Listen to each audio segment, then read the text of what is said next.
So welcome to this formal roast and tribute portion of the evening and honoring Rick on his retirement. I gotta pose a question to you right now. What if Rick had not become a professor of environment at the University of Manitoba? Would we be any poorer or not? Would that worry you or go into depression or cause you to lose some weight? What if Rick had become the CEO for Budweiser and was able to offer free beer to all the wildlife and environmental science studies from across North America? Or maybe he'd have to take care of the horses at Budweiser. And what if Rick had become a renowned hairstylist and was promoting the Boris Johnson look at men? Well, thank God none of that ever happened. We're here tonight to honor Rick for the success and accomplishments that he's made in a full career of, and to wish him well into the hereafter. I'm a seasoned veteran of the hereafter, and based on my experience, Rick, you will enjoy a retirement very much. Earlier this evening, I overheard someone ask Rick when he was actually going to retire. He said, perhaps about 10 or 10:30 after the nightly news, but tonight I'll stay up until 2 a.m. And there was a great band leader and philosopher, Lawrence Welk, who once said about retirement, there are good days and there are bad days, and this is one of them. So Rick, we've been compadres for a long time, and by my count it's about 45 or 50 years, and it's been a good ride professionally and as well as friends.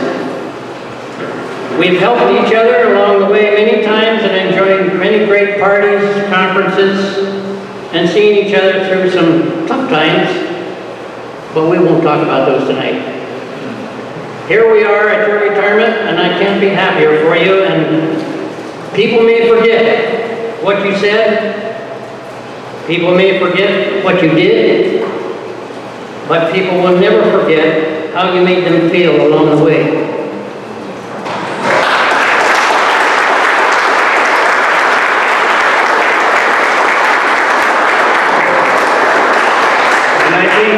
Tonight's collection of friends, colleagues, and students are a testament to that.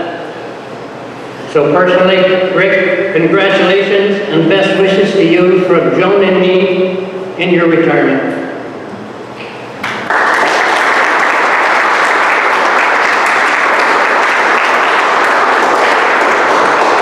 So I'm not going to get any more serious than that tonight, I'll tell you that. Let's now get to some testimonies and some music and maybe a little dirt on Rick. So the first speaker tonight is Len Baydack. You may recognize that last name. Rick's older and rumor has it smarter brother. I guess we'll find out what Len has to say about it. So Len, would you please come up?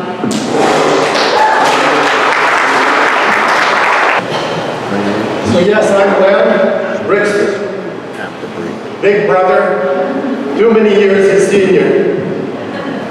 There's not many people still around, I can testify to that have known Rick longer than this dinosaur has.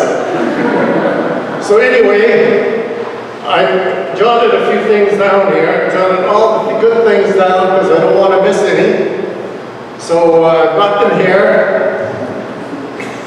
And Rick was a good boy.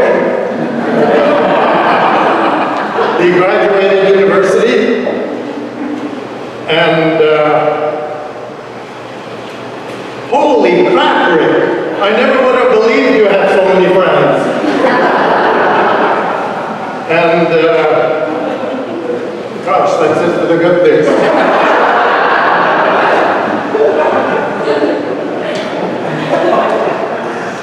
Well, look at me up here. Now, several weeks ago, ago, many weeks ago now, look at me here today, leading off, in pole position.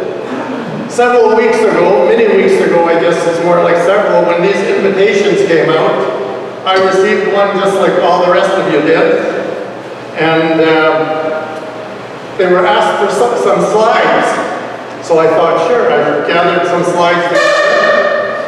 And with the slides, I sent them a note that as Rick's brother, I'd be happy to say a few words if it fit the program. Well, the next day I got a message back thanking me and directing me to an open mic that everyone would have the opportunity to get up and address. So I thought, oh, well, that's fine.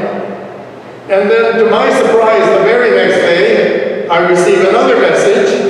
Oh, Len, if you're still up to it, you know, we'd like to make you part of the program. Oh, sure, that would be great.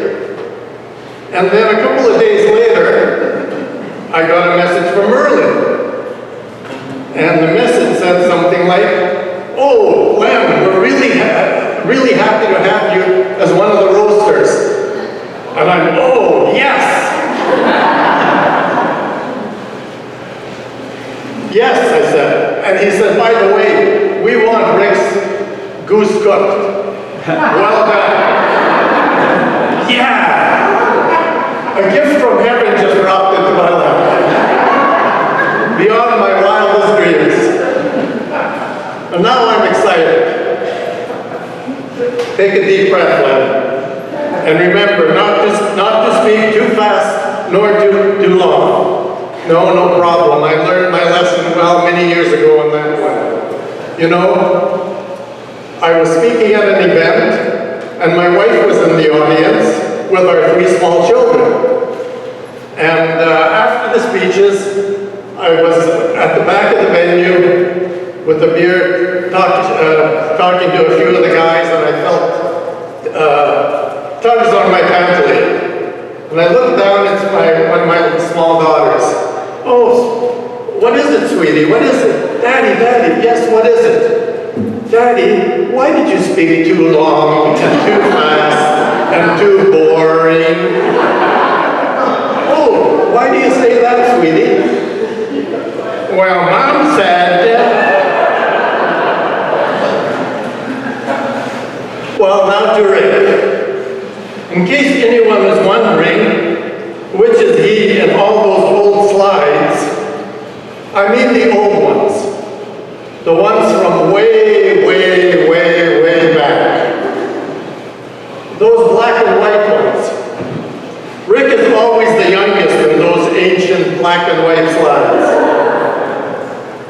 You certainly haven't been able to say that for a long time now. Hey, Rick. Yeah, I know that feeling well. Anyways, who would have ever thunk it? Rick was always a smart guy, and for a guy whose family thought him a prime candidate for a medical doctor, look at where he ended up.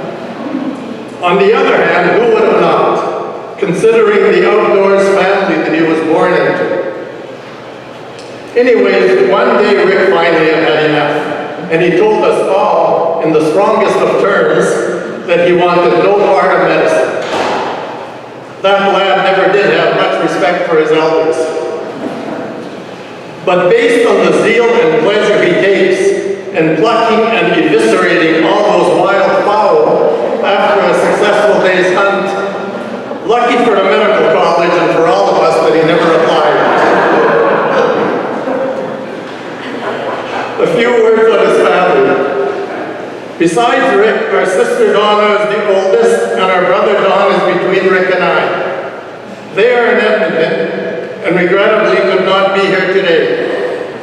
Our parents loved fishing, boating, camping, and the outdoors. As far back as I recall, every weekend we headed out, first to Grand Beach, and later, and this was just months after Rick was born, our dad secured a lakefront lot at Falcon Lake, where we started to build the next spring. Dad first put up an 8x8 shed with bunks on each side and a narrow aisle between them. as a temporary bunkhouse. One weekend, only Dad and us older kids were coming out. But Mom insisted she come and bring the baby, of course. He was not yet a year old. The next morning at the crack of dawn, baby wanted his bottle. And Dad had to go out, start a campfire with baby wailing all the time in that 8x8 shed. And that took some time to start the fire and warm the bottle. Even way back then, Rick, you already had no respect for your elders. Not surprising, the next weekend we insisted Mom keep wailing baby at home. You can see from those old slides that Rick was into fishing, boating, and even hunting at a very young age. There were so many fishing outings, so many hunting ones, and so many times that we all enjoyed together. And Rick would never be left behind. We hunted in the fields and marshes just northwest of Winnipeg. Favorite spots were North and East Shoal Lakes and the old St. Andrews Bog, now Oak Hammock Marsh. The road along the west side, which now leads to the Conservation Center, was then just a mud trail. It would be lined with hunters' cars the whole way. Hunters would walk in wearing waders or dragging their skiffs in. In the late 60s, the province bought out the private landowners, started restoration, and renamed it Oak Hammock Marsh. Even on some weekends, I would go out before work for an early shoot, and Rick insisted on coming. We would drive out to just west of Winnipeg to the Rosser area, sit in a drainage ditch, pop a goose if we were lucky, and still get back into the city in time for Rick to get to school and me to work. Or Rick, remember the late November Saturday when Brother Don and I went out for one final hunt of the season to North Shoal Lake. It was cold with ice forming around the edges of the water. Eventually Don shot a duck and set out across the water to retrieve it. And before we knew what was happening, he was hollering, "Help, help!" and was holding his gun up over his head. He had filled his chest waders and gave up the chase. Luckily, he was able to stagger out. And we asked him what in the world was he doing. And he answered that he did not want that duck to get the best of him. We just shook our heads and told him, yeah, it sure did get the best of you, Don. Almost permanently at that. What a guy, what a guy. But anyone that really knows Rick knows that he takes great pride in his passion and accomplishments in bagging wild turkeys. For those that don't know of this, beware. If he gets the chance to corner you, he will be certain to tell you about all his many hunts in pursuit of the cagey bird, from up here in Canada to all the way down into Mexico. He will tell you of how many subspecies exist and how many of those he has managed to bag. His objectives is one of each, and in fact he may have already reached that lofty goal. He will tell you of the way he cooks them up, both the turkeys as well as the geese he bags. And if you listen intently, and he really likes you, he may even offer you some samples of the wide variety of sausages that he gets made up for. And if he really, really likes you, he may also offer you some samples of the excellent cabbage rolls that he makes. They are one of his specialties and are exquisite, especially with the bud. And speaking of those cabbage rolls, Rick, have you ever considered making some using some of your minced wild fowl as the meat ingredient? I think that those would be great. Give it a try. But a question, which would you use the minced wild fowl with? Your rice variety or the buckwheat ones? Oh, you'll experiment a little. That's a good idea, yes.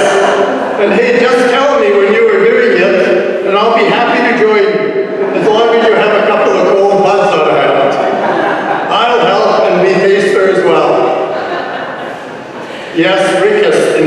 become a turkey specialist extraordinaire. But way back when, I recall him telling me of one of his first turkey shoots. It was right here in southern Manitoba. He said, "Len, I backed the Tom, and on my way home, I was stopped by a conservation officer.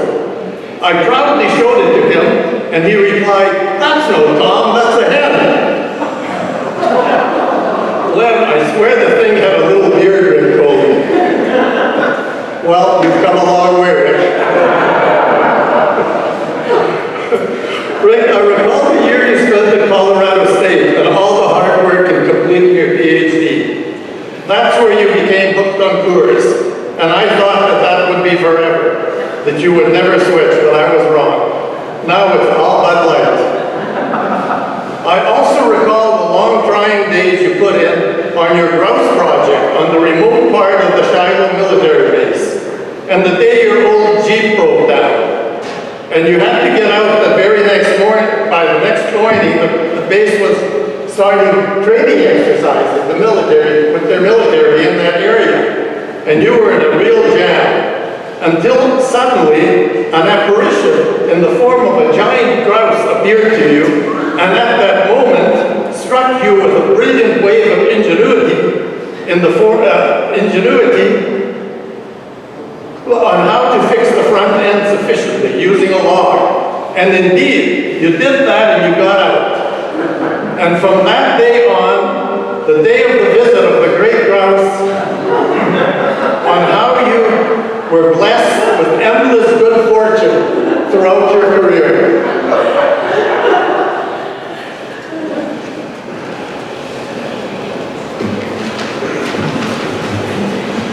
So in closing, Rick, I must say that you chose well in following your heart and your passions, in selecting the environmental and wildlife management areas as your career path. You worked hard, you persevered, and what an exceptional career it was.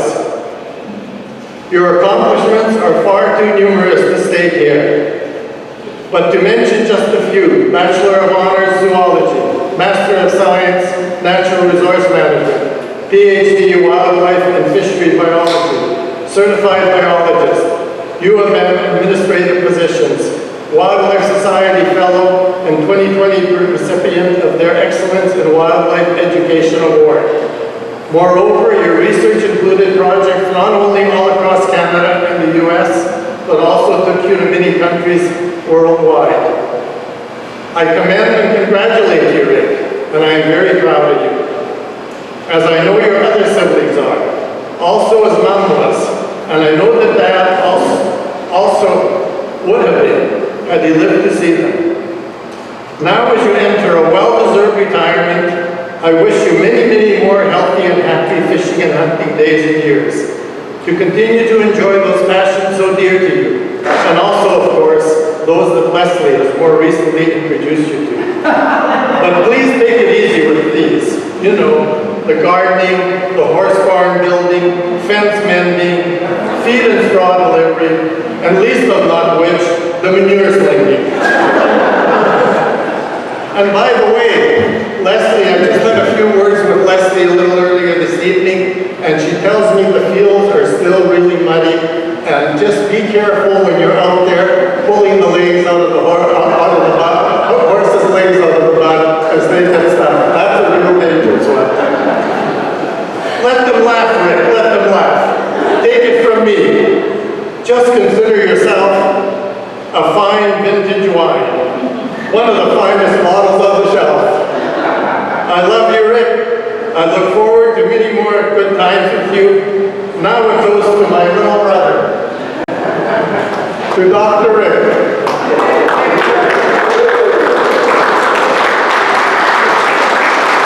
Next, we would welcome Mark Wannick from BC, and Rick's first research assistant during his grouse work at CFB Shiloh. Mark will be offering his tribute to Rick through some of his original songs, and please come up, Mark.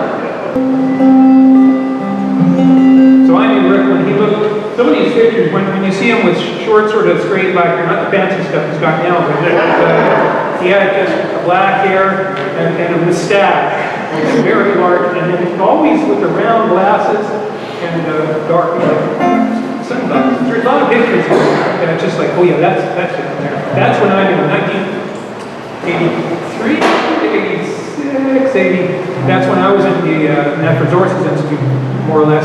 And then, but I guess I became his first research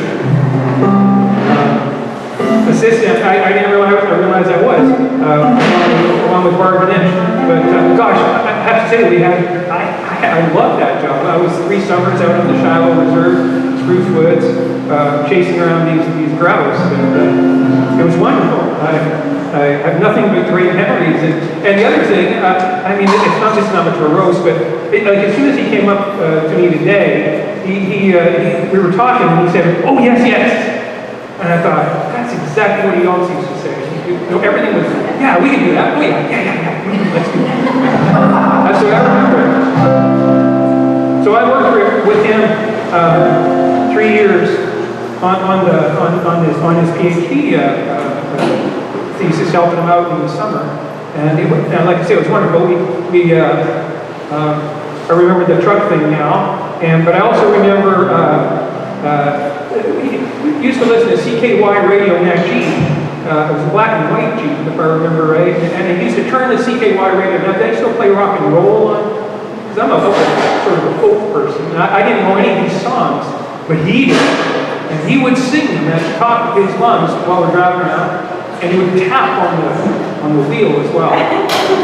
This is what, and he knew all the words, so they'd be like Van Halen's "Go Ahead and Jump." That's the only words I know. Go ahead and jump, and then he knew all the rest of them. I'd go like, "Are those really the words?" I'd say, "Oh yeah, these are the words." And he'd sing all these words, and every song he would sing. It went on for past the time, if you know what I mean. So we used to drive around there a lot, and at that time, now what happened, I should explain this, is at the end of all of this, for some reason, I made a song, sort of chronicling a bit of the experience, and so I got asked how to do it here tonight. But there's things in the song. So we used to cross at the Stockton Ferry quite a bit. I think that's still around, the Stockton. Now there was an old guy on there. Well, he's probably my age now. Nelson. He was a crusty fella, but Rick was always chatting with everybody. He was chatting with Nelson and telling him what he's doing. You know, Nelson would, "What are you doing here?" And Rick would tell him, and he'd go like, "What? It made no sense." We're chasing these grouse around. And so he's mentioned in the song, Nelson. Another thing is that at that time the Germans were doing the training on the Shiloh Reserve, so that comes in there. And then there was this thing, I don't know where she came in exactly, how it worked. I was trying to remember, but I think it was we had these property ownership maps, and there were we had all the names of these farmers. I don't remember if we visited these farmers. Maybe we did. But there was a guy named Eddie Burtz, and they came up, and for some reason Rick got in his head that Mrs. Eddie Burtz was going to make cookies and bring them to us while we were out doing this work. That never did happen. She's in there. I think that's I'm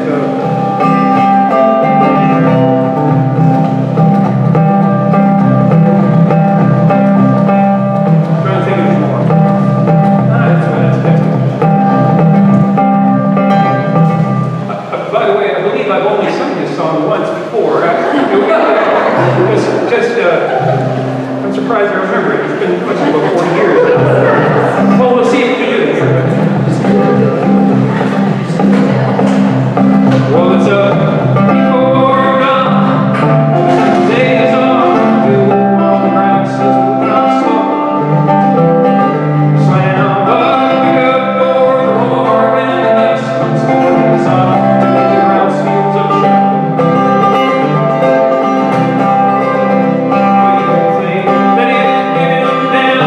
Wake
Now, I was asked to do another song, a request from Rick.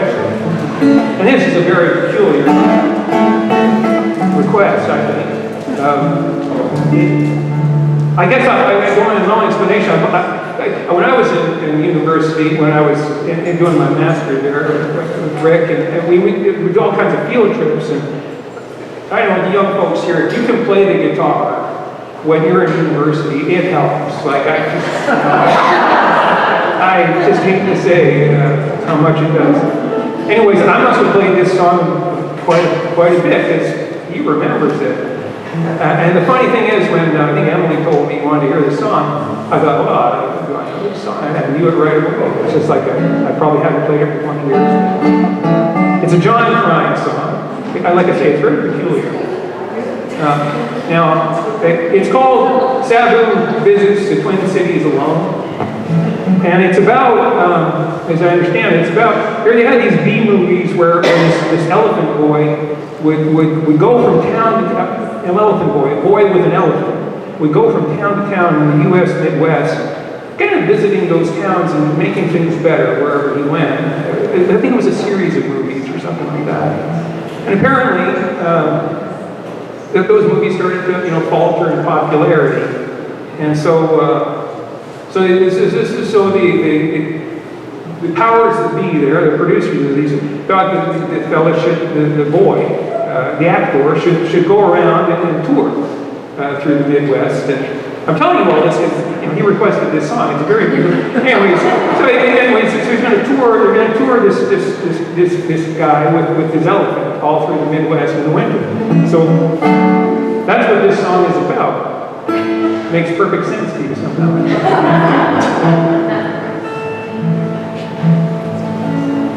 The movie wasn't really doing so hot. Said the new producer to the old big shot. Is dying on the edge of the great Midwest. Said we must tour for forever rest. Hey, look, Ma, here comes the elephant boy, bundled all up in his corduroy, headed down south towards Illinois, from the jungles of East St. Paul.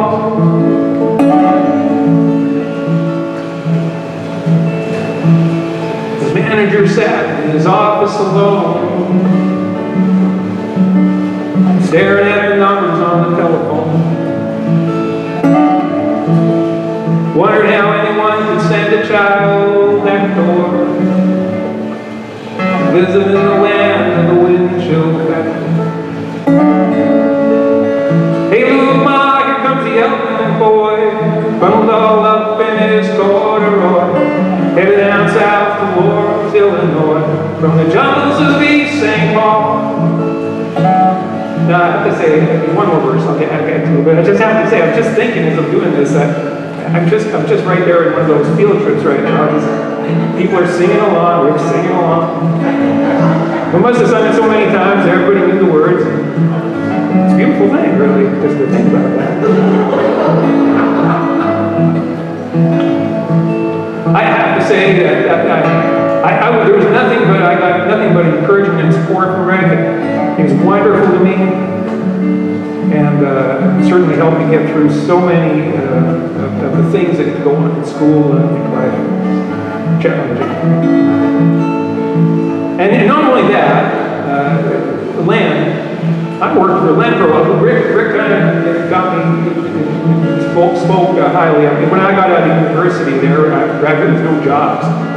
So I worked for Lynn for a while as a secretary in his office. I loved it, actually. I worked half-time. It was wonderful. I played piano in the afternoons is what I did. Ate popcorn every day. Anyways, I'm very grateful for Vic and Lynn too, but just, I was happy to come out here. I live in Vancouver Island, and I was so happy to be able to come out here. Express my appreciation. Now, that last verse, here we go. Well, sad, it was sad, the whole tour's done. The airline lost the elephant's throne. The roadie's got the radio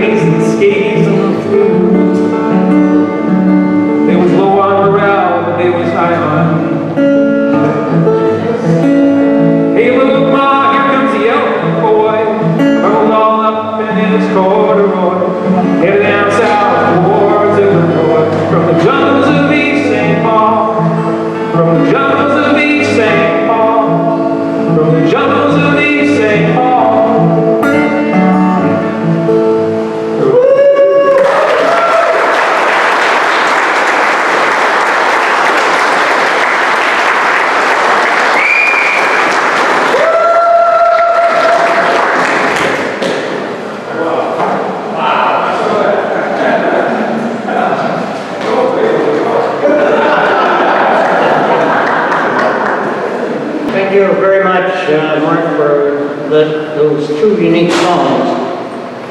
Next is Dr. John Sinclair, Director of the Natural Resources Institute, and he's going to reflect on some time with Rick as a colleague in the Natural Resources Institute days. So, John, welcome to the podium.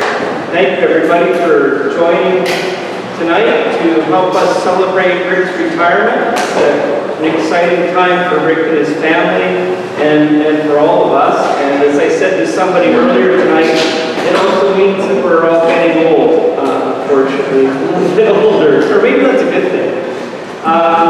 Merlin asked me to say a few words about Rick's days at the Natural Resources Institute. And let me get to the right page here first. So I put together a little PowerPoint, and it's an ode to the students. There's about 200 slides, so get comfortable. And it's always, with these things, it's always a question of who's more nervous, the roaster or the roastee, right? That's the way it goes. I wanted to start with this picture of the Natural Resources Institute. This was the old president's home at the University of Manitoba. And this is where the Institute started, more or less. And Rick would have been a student here. So some of you know, obviously, that Rick was a professor at the Institute, but he was also a student at the Institute. And so yeah, this is the building that he went to. His office is the one with the air conditioner there when he was a professor. I don't know which office he had when he was a student. There were offices upstairs and in the basement before they were all condemned. There's a lot of things that happened in those offices. If this building could talk, there'd be a lot of stories to be told. Get the next slide, please. So it wasn't just Walter that slept during classes. Rick also took turns sleeping. Now, you may not be able to see, but this is an assignment of Rick's where he was explaining pingos and how pingos form. And you can see here there's ice on both sides and it's extruding up, and then it says pingo at the top. Unfortunately, you can't see, but right in here, honest to goodness, it says booze. So, yeah, that's, and then you're going to have the next slide. This is Rick in his economics class. This is Dr. John Gray teaching economics to Rick. Many students now take pictures of things that they see on slides so that they have them for later when we're in class. Rick was an early adopter of this. This is a picture of his. He took a slide. You can see marked B and K. So you can remember this for the test that's coming up with John Gray. We can have the next slide, please. Field courses. Naturally, Rick, can you pick yourself out? This guy's a big mustache worked from the door at the back there. Or at least that's who I think it is. So yeah, the Natural Resources Institute is famous for a Northern Field Seminar. This would have been one of the early ones that Rick went on. There's many stories that come out of field seminars. There's students here that have stories. Some of them that aren't here too, like Rob Wilson, that have stories to tell about the Northern Field Seminar and what happened. I understand on this trip there were many stories out of the Churchill Northern Study Center and the dome that you can view the stars from. You can ask Rick about those later tonight. You can have the next one. Of course, being a man in the 70s, Rick knew that you only needed a hard hat and not a shirt when you're safety first, always safety first. So this was one of the stops. A nice white hard hat, so you can see, look how high that pencil is. You can see the person when they go over the edge. Slide, please. There he is. These guys can't believe they've graduated, actually. There they all are. And of course, there's not a woman in sight. I'm not sure why that is. I know there were women in the class, but I guess this was the boys' club at that time. And if we have the next slide. And I wanted to show this post-rock graduating one because this is Rick's Rick's friend Greg Goodwin, and look at those mustaches. Come on. Like these guys knew how to do mustaches, right? Those are beauties. So yeah, this is now moving into my era at the Natural Resources Institute. This is sort of circa mid-1990s. We all had our picture taken so that, you know, I can't remember where they were putting it. We didn't have anything electronic at that time. But yeah, so this is Rick's picture from that era. There are some students here that were graduates of the Institute at that time. Rick has been involved with many of our graduate students over the years. How many, Rick? Over 100 for sure. I don't know the exact number either. So yeah, this is a, you know, a great mug shot. So yeah, Rick of course liked to smooth. This is our dean, our founding dean. So as mentioned earlier, Rick moved through a number of administrative positions at the university. This is one of the first senior positions that he held. He was the associate dean academic for our faculty under Leslie King. And you know, I always thought that honestly, this is, so I'll joke aside. Rick was a great with administrating, great with paper, which I always appreciated.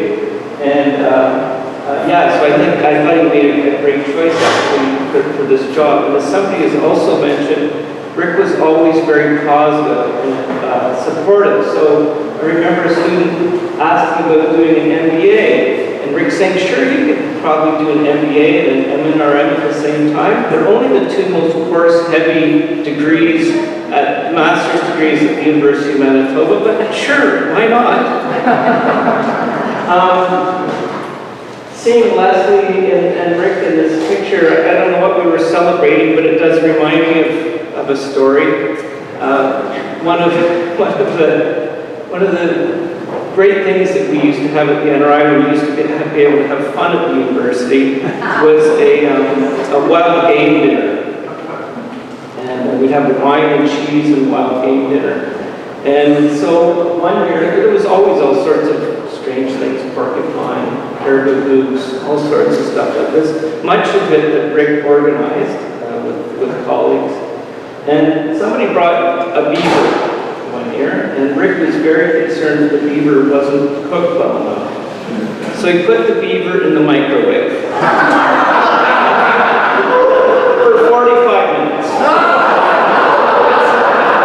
Now, I know what you're thinking. Actually, the beaver was fine. A former director mentioned afterwards that it was the most moist beaver he'd ever tasted. But the microwave did smell for a bit.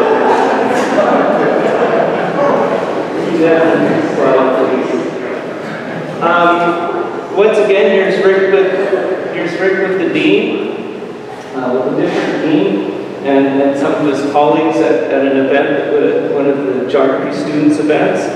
And yeah, Christina's there right front and center too. So yeah, always very supportive of student activities and things going on with students, which I know they greatly appreciated. And this is one of those. But I think he also took the opportunity, to talk to the dean and make sure that the environmental studies program, the sciences program, was getting its due.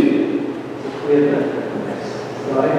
I mean, you've seen the slide in the slideshow already, but the reason why I put it in is because Rick has always paid attention to alumnus, which of course is critically important to any department at a university, and keeping those networks alive. And many of those people are here tonight to help Rick celebrate his retirement.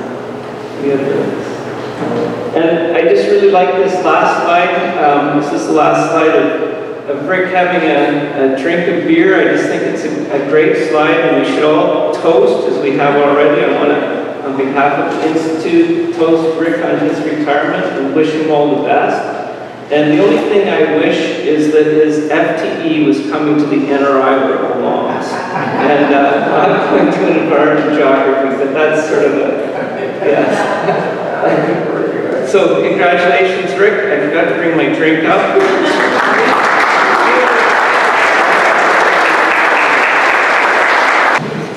Our second guitarist for the evening is Dr. Doug Schindler. He's not only going to play the guitar, but he's also going to tell a story, at least one, on Rick. And he's going to come up here and set up, where is he? There he is. Doug is a president and senior scientist for Jaro Consultants, and he's been in the business for over 25 years in boreal forest ecology and research, and he's been a long time colleague of Rick. So we'll get him set up here and going in just a minute. Well, I'm going to start off on a very, very serious note. Rick is loved, he's an intellectual, and he's achieved so much in his life. The reason I know this, he told me.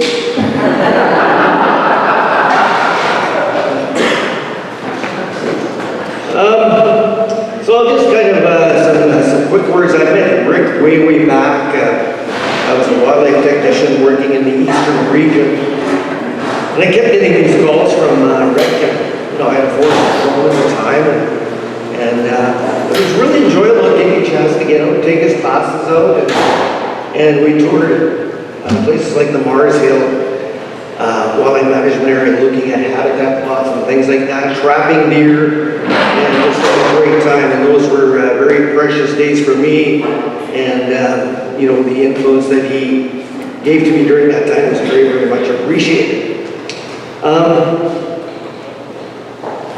The one thing when I was taking Rick's classes, I don't think he ever taught one.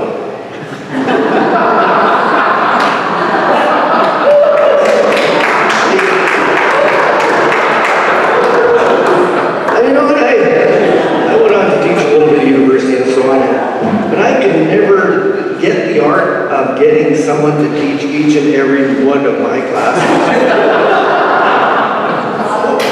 Yeah, but, you know, kudos on that there, my friend. The other thing is, when I graduated one of my first degrees, there was Walker, Don Sexton, and of course Rick. We went on this huge adventure down to Florida. And this was, you know, just kind of, the purpose was to hunt Osceolas. Does everybody know what an Osceola is? But it actually turned out to pina coladas.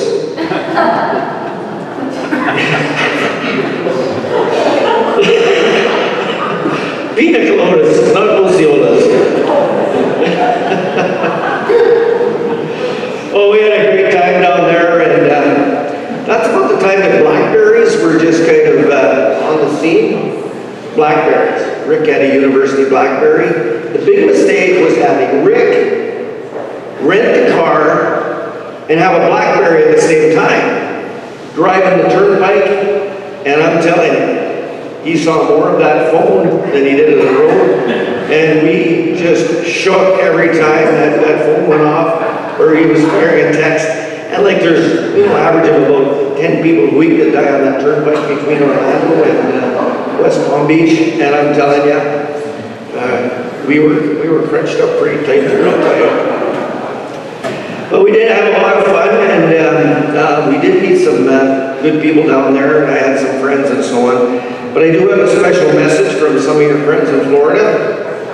And you know Mama Sue Stevens, and a good friend of mine, Bob, who, you know, he runs a fairly large marine consulting company. They do work all over the world. And Sue did wish you the best in your retirement.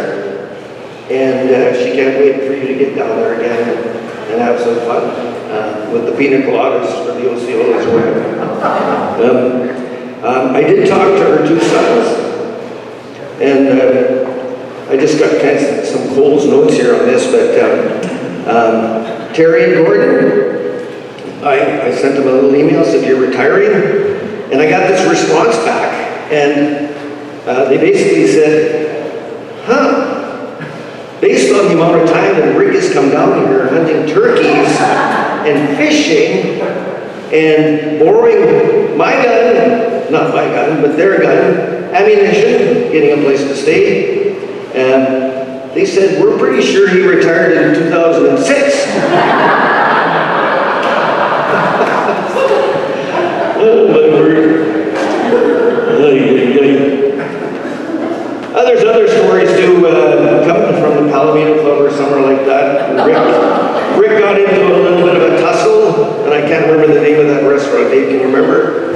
And so we had to get a little bit rough with the, we chased him off the line. This guy cuts in, and so this guy cuts in line, and because the restaurant is full and everybody's waiting to get in there because we've been drinking all night, we got the munchies, right? So this guy cuts in front of Rick and he snaps, he loses it. So we chased him down the street, and then before we got into the restaurant, there was one of those, you know, those signs that it was another kind of place. So we come running out there, and Rick and I are yelling because we were going to hit their car with the sign. So we're going, where's the sign? Where's the sign? But the sign was gone, so it's probably a good thing we ended up in jail. I guess I've got some other stuff here, but I'm going to keep it a little bit short here. I'll just throw on my little rocket here. My grandpa, he's 95 and he keeps on dancing, he's still alive. My grandma, she's 92, she loves dancing, sings song too. I don't know, but I've been told if you keep on dancing, you never grow old. Come on down, put a pretty dress on, we're good to go out tonight. Dance, dance, dance, dance, dance, dance, dance, dance, all night long. Well, he's a hard man, he's a son of a gun, he's been working all week in the noonday sun. Woods in the kitchen and the cows in the barn, he's gonna clean up the horses on the rim. Come along, take my hand, let's go down, have some fun. Come on, dog, put your pretty dress on, we're good to go out tonight. Dance, dance, dance, dance, dance, dance, dance, dance, dance, all night long. Come on, Leslie, don't look that way. Don't you know when you smile, he's got to say you're honey, but your heart's light. Don't you want to go out tonight? Such a pretty lady, such a sweet girl. When you dance, bright up, rich world. Come on, dog, put a pretty dress on, we're good to go out tonight. Dance, dance, dance, dance, dance, dance, dance, dance, dance, with Rick all night long. Congratulations.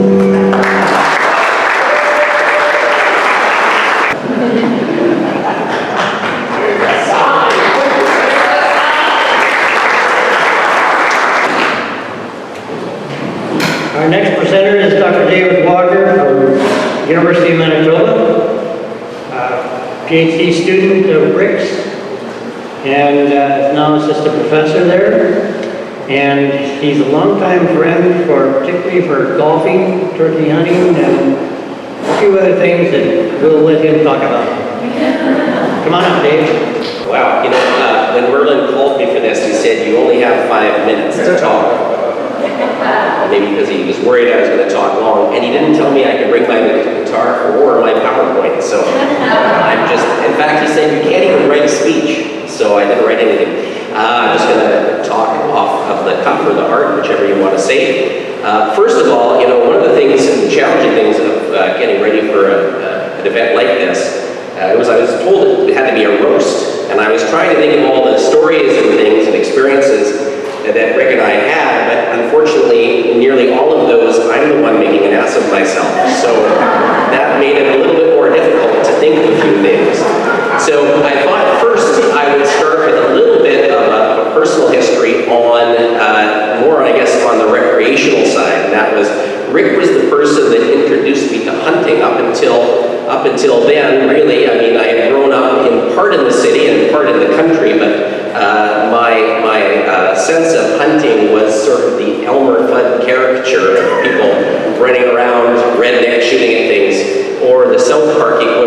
of it's coming right for me and then blasting its head off. And so Rick really did engender that, and I think that is just a serious testament to his ability to be inspirational and a mentor.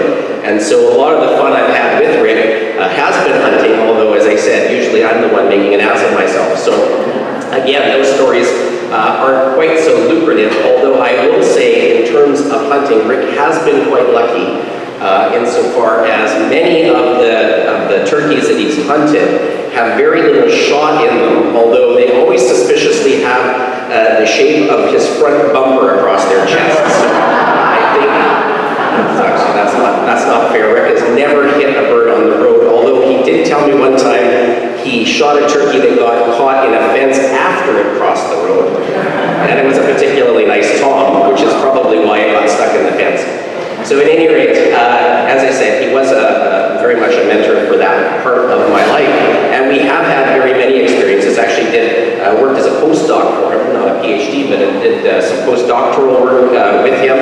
And so that was really, in some sense, my first exposure to him as a person, and also then as a role model, because he really does keep his head very cool in the field. Maybe not so much at home, but he does keep his head very cool in the field. In fact, the only time I've ever seen Rick get really upset was when one of his students had arrived for a conference, and the room was basically they had lost the reservation, and that's when Rick sort of went crazy, because of course the student was going to be turfed out onto the road. So again, very cool. And as I said, he did introduce me to hunting. My very first experience in hunting with him was in fact turkeys, and not ones that we hit with his car. Actually, I went out to a spot in western Manitoba, and I had never hunted before, so he loaned me a shotgun, he gave me some shells, he even loaned me his camo, well, his older camouflage,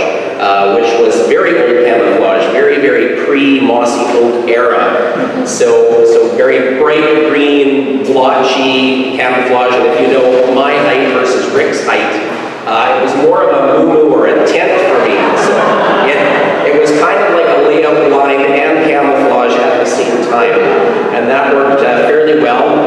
We got onto what was an area we had permission on, a triangular piece of land in a wet spring, and I sat there hidden in my camouflage, and after about an hour, I think Don Sexton was there as well, we pulled out. The birds had gone down from the roost the other way. I had no idea what the heck they were talking about, because, of course, I hadn't seen anything through my camo. But at any rate, Rick and I have had lots of experiences together, and I thought of trying to think of a story that didn't involve me making an ass of myself, and I did think of one, and I just want to relate that one story. And again, I don't have a guitar to sing to it, so you'll just have to listen to me drone. In any event, about a decade ago now, we had a conference of the Wildlife Society. As most of you know, the Wildlife Society has an annual conference. Usually they're in the fall time, sometime between September and November, depending on the year and the venue. And this particular one was in Hawaii. It was a last-minute switch from the other previously planned venue, and so it was on the Big Island. It was off-season. It was a great chance both to go to the conference and to go exploring. And so one of the recommended places to go was the Black Sand Beach. I might have the name wrong, Rick, you can correct me on this, but it is at the bottom of a interstate highway. It's a numbered U.S. highway, and it apparently has the steepest gradient of any highway in the U.S. And so you walk down this thing. We couldn't take the bus or anything down there. We had to walk down and then spend some time on the beach. And they told us that the Hawaiians there, the folks that live there, would happily drive people back up this highway. If you gave them a little bit of money, they would drive you. So no worries, just walk down and you can hitch a ride back in a truck on the way up. And of course, we just believed that would be the case. We walked down, we spent some time on the black sands, which are really quite amazing, and then we started making our way back up the hill. And of course, the locals drove by in their pickup trucks, and we waved at them, and they waved back at us. And so we realized very quickly that we were not going to be getting a ride back up the hill, which was steepest road in the United States, and we had 1,000 feet to climb. So we started walking up this hill, so it was myself and Leslie and a few others walking up this hill, and it has these periodic switchbacks where, you know, you rest for a second, you'd walk another 20 feet up the hill, and then you'd rest again, because it was really quite a grueling walk. Well, about halfway up the hill, I looked at Rick, because we had gotten really hot and we had taken our shirts off, and I looked at Rick, and his face was beet red, and he was huffing and puffing, and he had turned completely blue, like cyanotic blue. And I thought, holy fuck, he's gonna die. and I said, Rick, you're blue. And Leslie saw this at the same, oh my God, Rick, you're blue, you gotta stop, you gotta rest, you're having a coronary. And he, fuck off, I can climb this hill, what the hell's wrong with you? And so we kept trudging, he's getting bluer and bluer, at least in my mind, bluer and bluer. And of course, as a good friend, I'm thinking all sorts of things like, holy shit, I'm gonna end up teaching all of his courses if he dies. Now, as we continued to walk, and Rick continued to expletively tell us that he was absolutely fine, we realized that the conference had handed out t-shirts. They were blue t-shirts. We had been sweating so much, and he had been sweating so much, he had pulled most of the dye off of his t-shirt. So he wasn't having a coronary, he was having a bad dye job.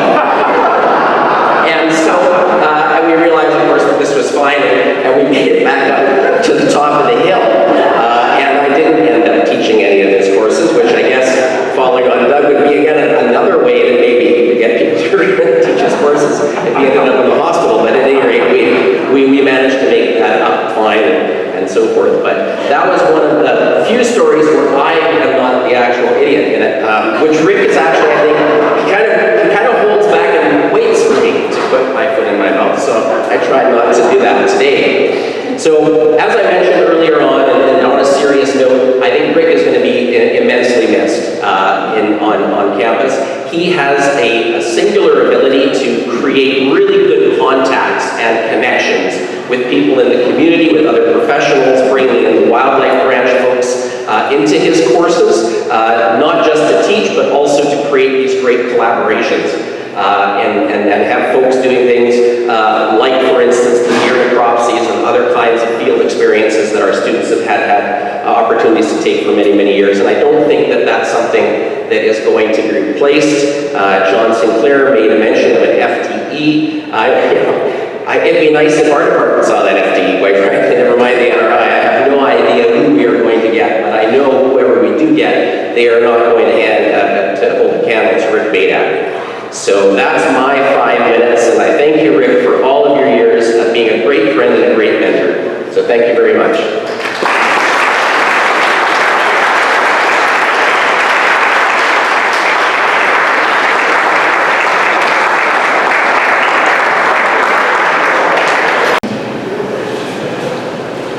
Emily Thorsky is a singer-songwriter and an emerging wildlife biologist from Winnipeg.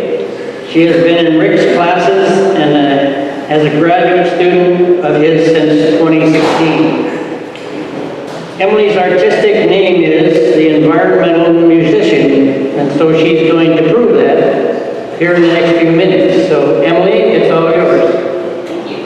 A brief speech, and then I'm going to do 2 songs.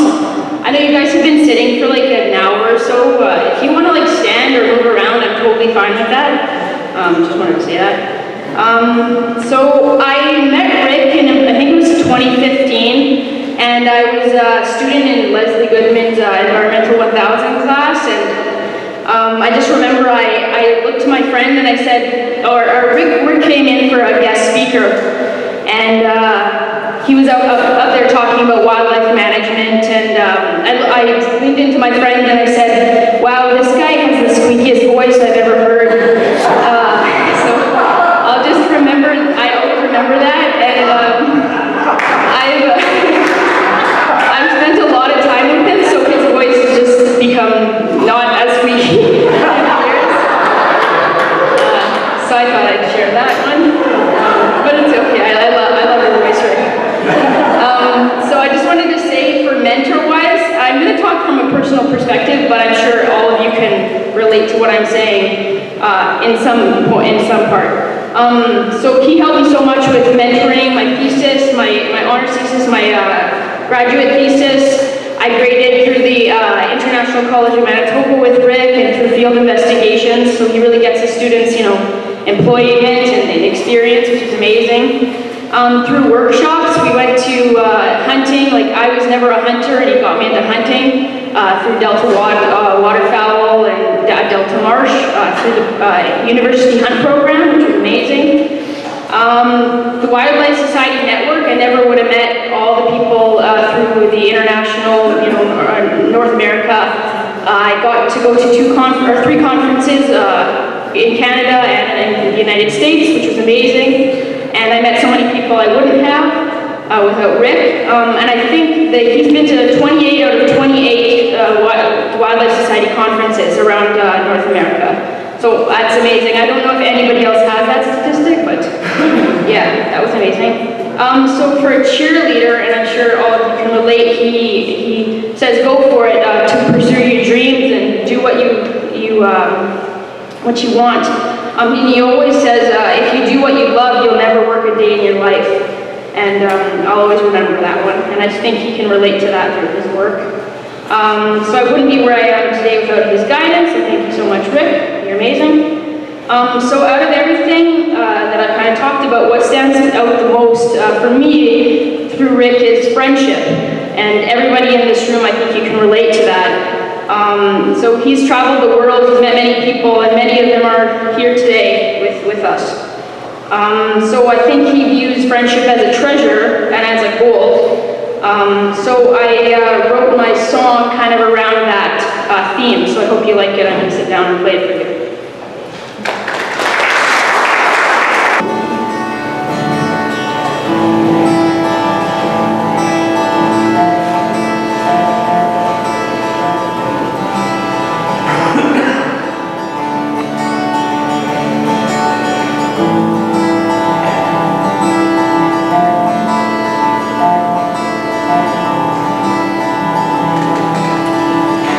I've been traveling my whole life, looking for something that I could find that make me happy, that make me smile, that make this life all worthwhile.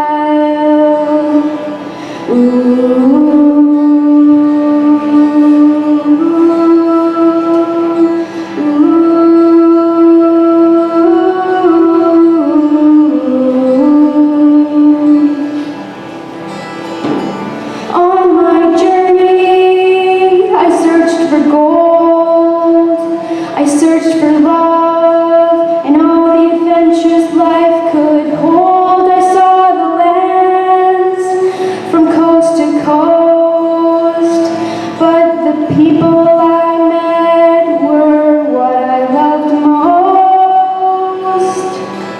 We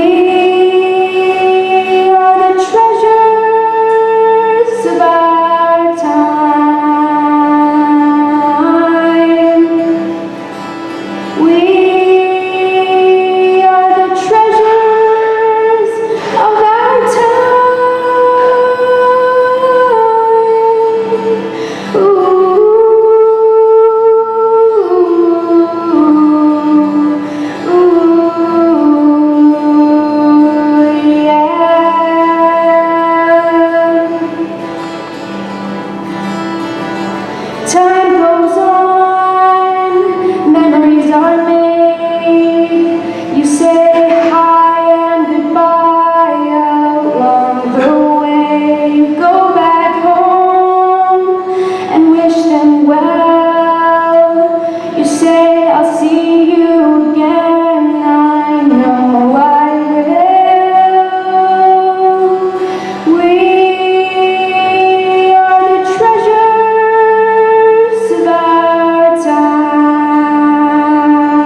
was I wanted you to join me in singing with me We Are the Treasures of Our Time.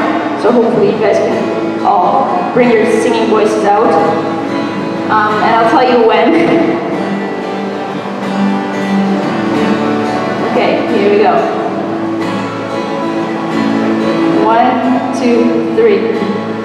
We are the treasures of our time. Come on, just a little louder.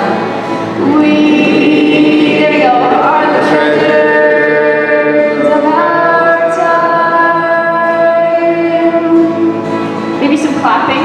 We are the treasures of our time. Yeah, nice swing. Okay, one last time. We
put your money in the barrel. I'll let it turn over to Don.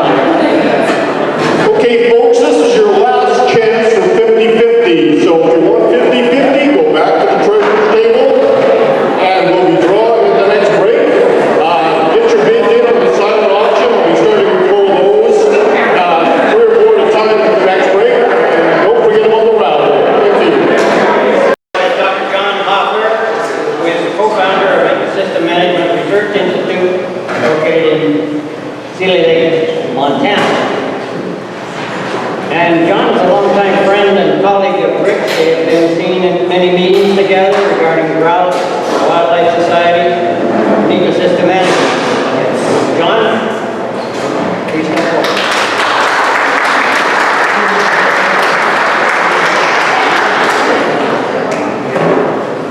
Thank you, Robert. I knew for quite a while that Rick has been a singer. One of our opportunities together was I believe it was a North American conference in Austin, Texas.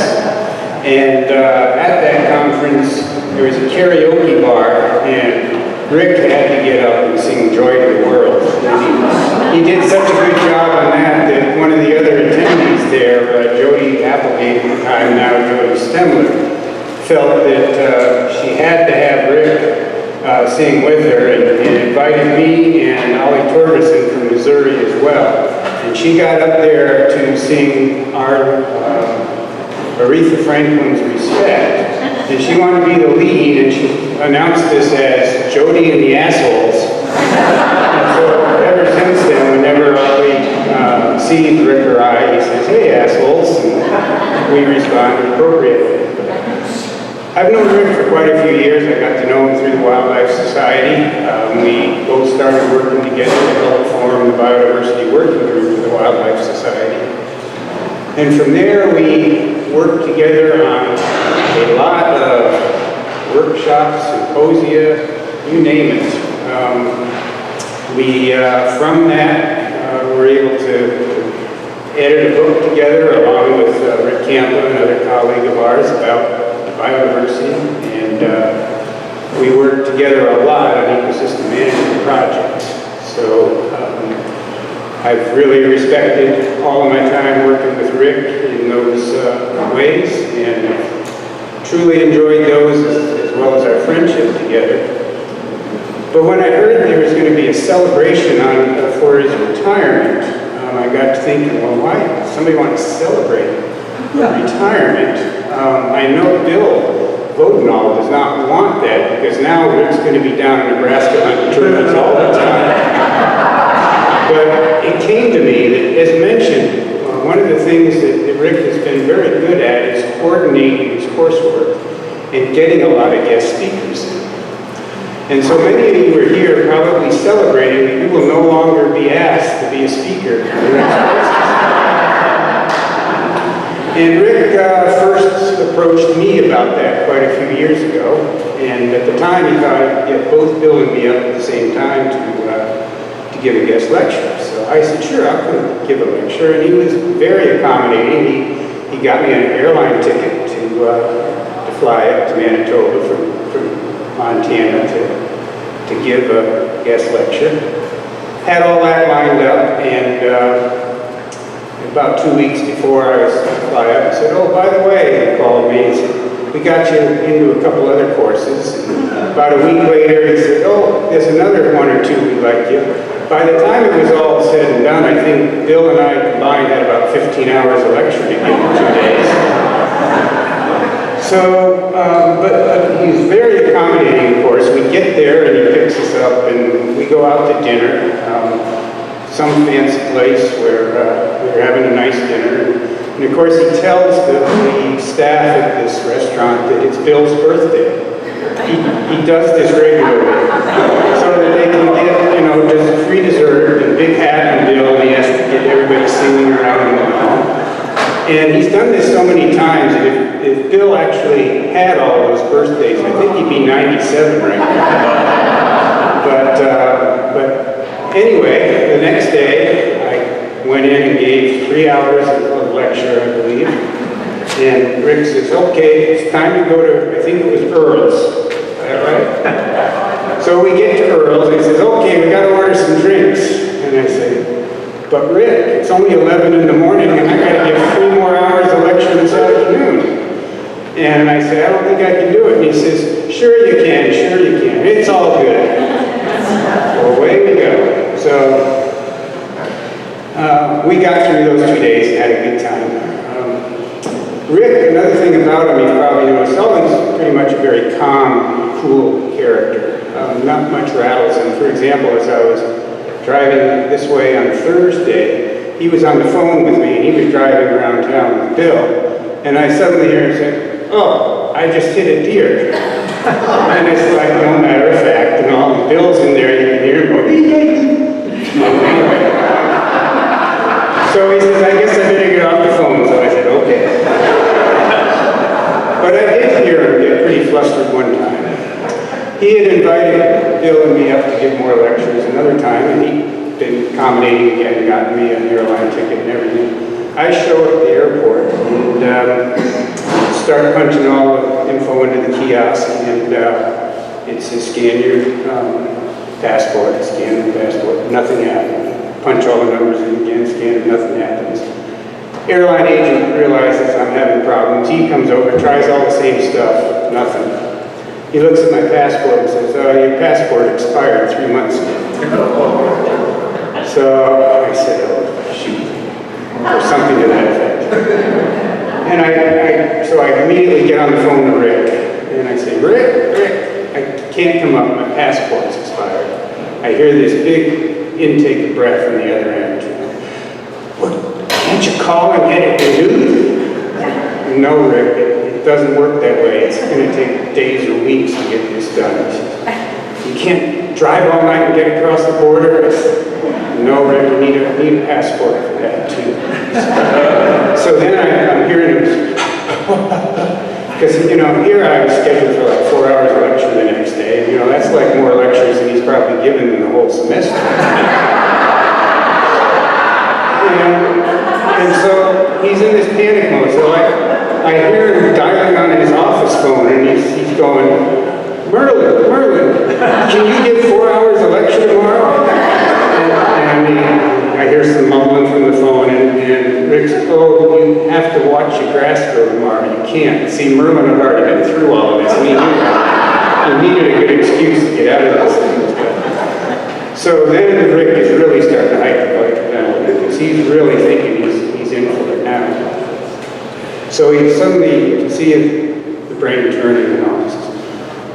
You have PowerPoints prepared for all your lectures, right? And I said, yeah, Rick, I spent the last 2 weeks getting them all together. So he says, I know, we'll have Bill give those, work the PowerPoints for you if you just send them up here, and you can call in and give your lecture by phone. And he said, Bill can play Vanna White back on. And so that's what he did. I sent the PowerPoints up, and the next day, Bill's there getting everything on the projector, and we get the slide up there, and Bill will run up and point things out on the PowerPoints, and we got through 3 hours straight of me droning on the phone, because this was pre-Zoom or anything like that, and we got through it, and Rick didn't have to give any lectures. Bill, I just had to ask you, do you still have that sundress that Rick made you buy to play Vanna White? But anyway, seriously, Rick has been a great contributor. Not that I haven't interacted with him here at the university and professionally on all kinds of things, but also with the Wildlife Society. He's just been a huge leader in the Wildlife Society, not only here locally, but he was instrumental in getting the Canadian section going and making sure that section has been an effective unit of the Wildlife Society. And then at the Parent Society level, of course, he's been also a major contributor. He's just worked tirelessly on meetings and work groups, and he served 6 years on council, before then serving 4 more years as part of the executive committee, which we were on together, and he's always just been such a huge donor and contributor to that, the Wildlife Society will be forever indebted to all of his efforts. So, despite Bill being concerned about his retiring now, that he might spend too much time in Nebraska hunting turkeys, a lot of us are looking forward to being able to spend more time with him away from here. And one thing I know is he's going to continue on with much of his work, particularly in things like the Wildlife Society. So while he's retiring and the university may be at a loss, I know we'll continue to see him interact professionally. So Rick, for many years as your friend and colleague, it's great to see you joining the ranks that I've already joined of the retired, and I look forward to a lot of time with you. So here, buddy, first year.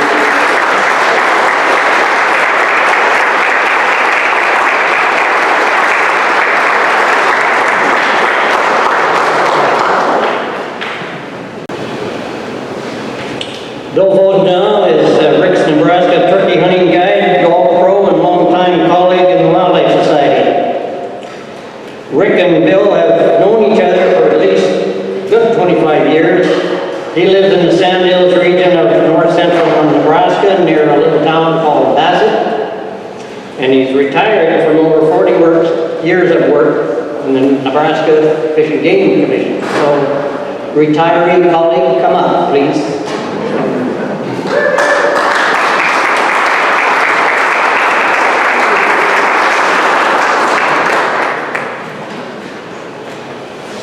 Thanks, Merlin. It's a pleasure to come across the border, at least to talk about something other than Donald Trump and our political process. I think I learned more about the United States by coming up here and hearing about our politics more than I learned actually within the state of Nebraska.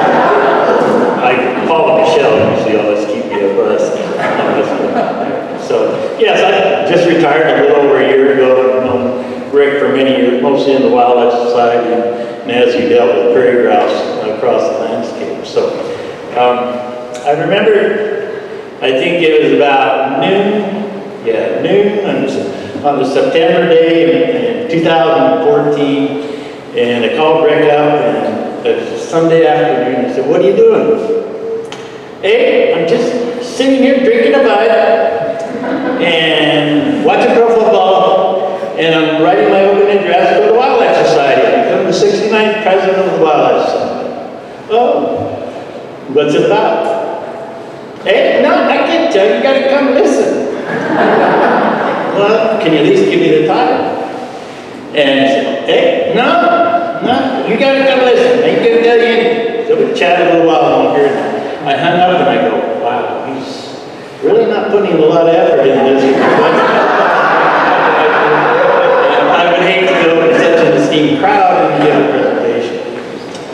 Okay, so the time came, I went to the meeting, and Rick started out his presentation. Why does wildlife matter? And when he was all done, you could almost hear a pin drop in the room. He talked of the importance and the value of wildlife to each and every one of us that were wildlife professionals, and he spoke it directly from the heart. How we have a responsibility not only for the land, but for the resources. And it was our responsibility to pass that on to other generations as well. Wow, how did he do that? I think Aaron was sitting next to him. I said, I can't believe this came out of this guy. And so I thought to myself, well, I think I can do this. So last Sunday, I came home and I sat down about 10 o'clock in the morning. I grabbed a Bud Light and I said, why does Rick matter?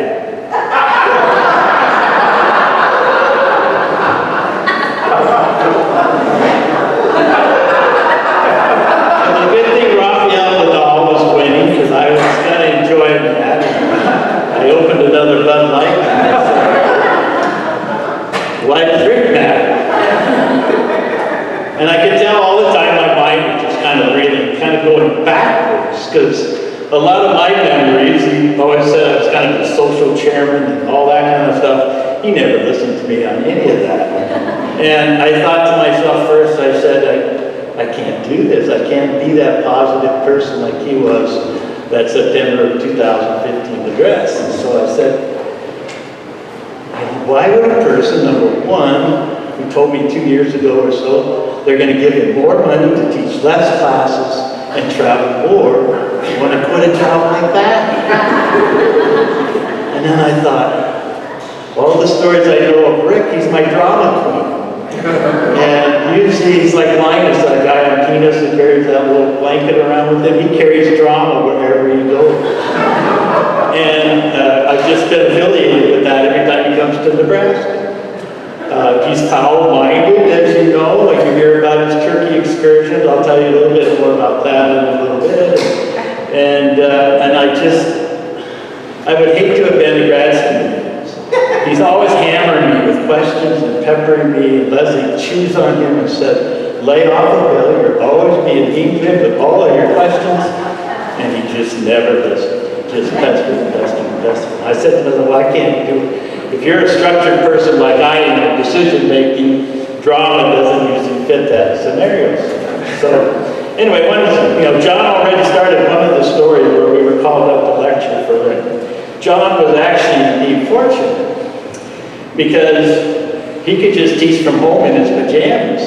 I had to sit up there and play Van White in front of that class. It's not only just teaching all day long, but you had to go play golf in the middle of the afternoon. And, I like to play golf, but on a November 5th day, which happened to be my birthday, and I'm on the golf course in downtown Winnipeg, where there's ice on the pond, the greens have been mowed, you're dressed in your winter attire, and drinking Budweiser from the bottom of his bag, that's just not my cup of tea.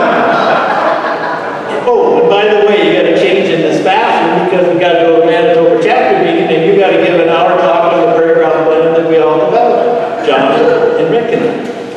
Okay, well that was the first night. Well, the next day I was teaching classes. And I got to thank Dave Walker for being here tonight, because I think I heard somebody say something about the Palomino Club. That was my entertainment. So Rick and Leslie take me to the Palomino Club. I had no idea what it was, other than people dressed in a lot of black clothes, and the music was so loud, I didn't understand any of the music. And I'm going, oh, okay. I just kind of stood there in the corner and listened. And then a little while later, I went back, and there, Rick and Leslie were nowhere to be found. They had ditched me that night. They left me in this place. I had no idea where I was at. And luckily, Walker was still there to give me a ride home at 2:30 in the morning. I was never so happy to get out of Winnipeg, and I swore that I'd never come back. But here I am once again. So, I also like to see Rick when he gets flustered, at least in the professional world like that one. And I remember, about a year ago, he and I were putting a distinguished service award together for somebody in Central Mountains Plains section, and a colleague of ours for many years. And I remember they asked, I said, well, Rick, they say if we could put a little 1-minute video together. And, the acceptance or nomination of Greg for that position, or the award. And I said, why don't you do it first, Rick, and let me know. He calls me up like 3 hours later, he said, I just spent 2 hours trying to put a 1-minute presentation together, and then they didn't even play it at the ceremony. So I just kind of like how his pitch and his voice got elevated. Okay, so now I said he's foul-minded. I have to tell just turkey hunting stories, just because Nebraska is his favorite place to go. And I also learned that his favorite number was 8. So in the spring of the year, you can still kill 3 birds in Nebraska, all of which happen to be males. And then the fall of the year, you get 2 permits, and you can kill 2 birds in each permit. So his goal was always to get 7 in Nebraska and then 1 in Canada. So his favorite number was 8. And so I've seen him do all the lucky things, from killing 3 males in the spring and 1 shot, the next year killing 3 males with 2 shots, and then on the 3rd year you had to finally shoot 3 times to get 3 birds. And so I remember one year things were getting kind of slow, and it happens always to be around the first command. He said, well, let's go to Walmart. We need to get some May baskets going and give to some of the professors at the university, as well as the gal at the liquor store is always running short on Budweiser, so we were always running the liquor store. We thought it might give us some luck on finding some new landowners to give to. And so we're sitting there at the Walmart, candies to put in the basket, and I think the color's like purple. So he asked the guy behind him, who happened to be from Hay Springs, if he could have the hat off of his head so that we could put it in his basket, so that we could deliver this lady at the liquor store, because we were hoping that she might provide us some places to hunt. Well, we go into the liquor store, and the young lady's boyfriend was there, who happened to be about 6'9" and on the football team for Shannon State College, and he wanted me to hand him or her the May basket. Well, that just didn't work. We got out of there in relatively short order.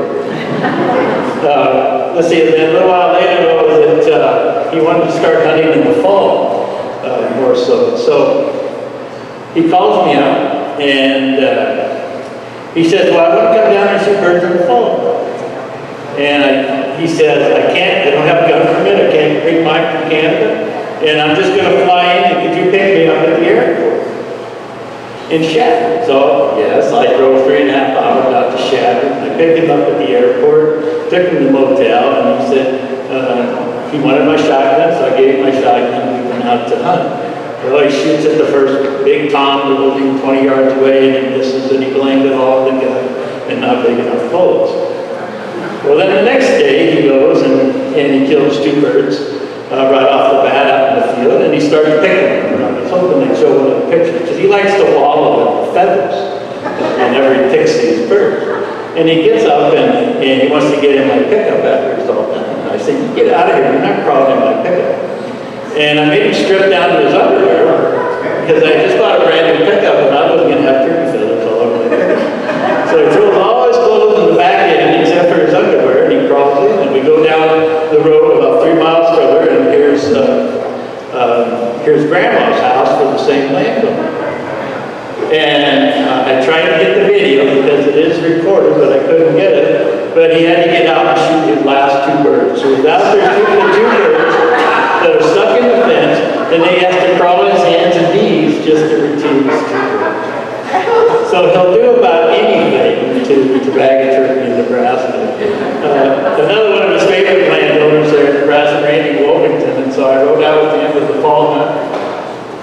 And we drive up to his yard and sit there and talk for about 15 minutes to Randy.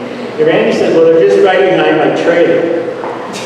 So we talked for those 15 minutes. He walks right and leans against Randy's bedroom window on his trailer, and then he shoots 2 birds. The next morning, he goes 2 trailers down to Grandma's house, or Randy's mother's house, and he shoots 2 toms at 6 o'clock in the morning right in the front yard and blow her up. And that was okay. So anyway, there's always an adventure whenever Rick comes to Nebraska, and it's always been a lot of fun. But there is usually a lot of drama associated with it. But, going back to why Rick batted.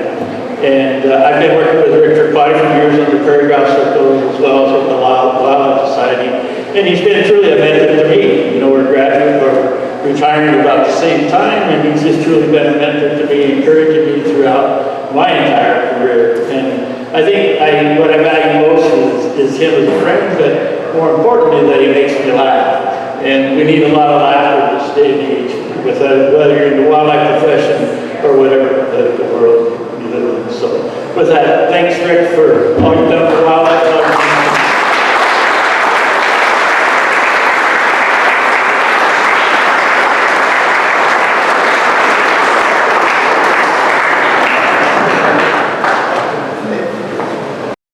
Finish out this portion now with a song and a half. The half is something Rick, I think, will recognize right off the bat. Jeremiah was a bullfrog. Friend of mine.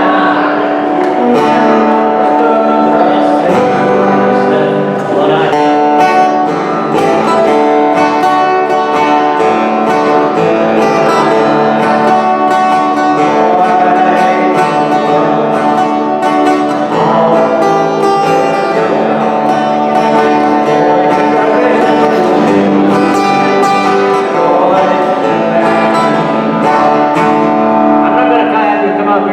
sing it. It reminds me of a Friday afternoon session we had at the NRI a long time ago. And we had some students there and the director, and Rick and I tried to sing the song. And my problem was I was trying to learn the Three Dog Night version of his arrangement, and Rick was singing in a different key than what I was trying to play. So it didn't turn out too well that day, and I think the director was going to close us down as soon as that song was over. Rick, you want to try it? Sure, why not? Well, you sing, and I'll try and keep up with you, okay? Which side was it? You did. The first verse. Well, you could, but more. What are we starting with, the chorus? Starting in Jeremiah. Jeremiah was an old frog, was a good friend of mine. I never understood a single word he said, but I held him on drinking wine. Yes, he always has a right mind. Joy to the world.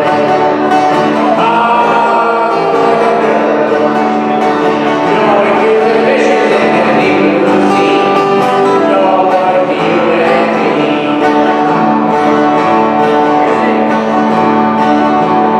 If I were the king of the world, tell you what I do. Throw away the cars and the bars and the wars, make sweet love to you. Make sweet love to you.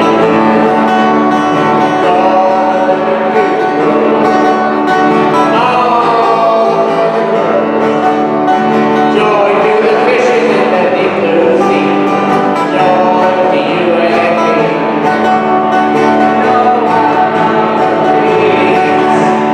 Love to have fun.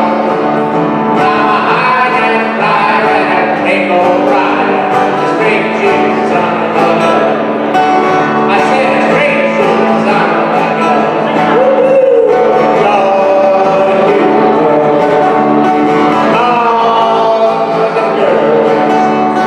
Joy to the fishes in the deep blue sea. Joy to you and me.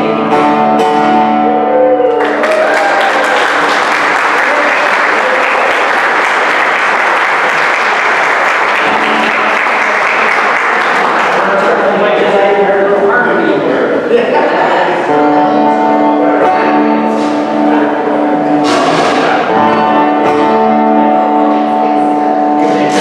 Time to leave me loose. All my children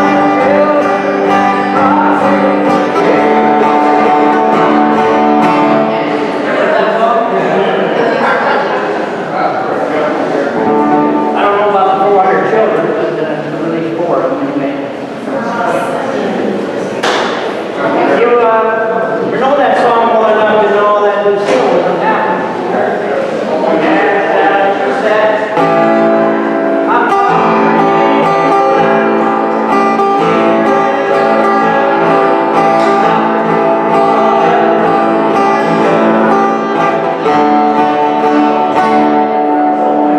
so what happened to Lucille? She got away from Kenny Ryder's song. Well, there was a Southern Ontario band that picked up and provided the entrance. And I always called this Lucille number 2 because I never knew what else to call it. So this is a song about what happened to Lucille after she left.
to express my gratitude to Rick.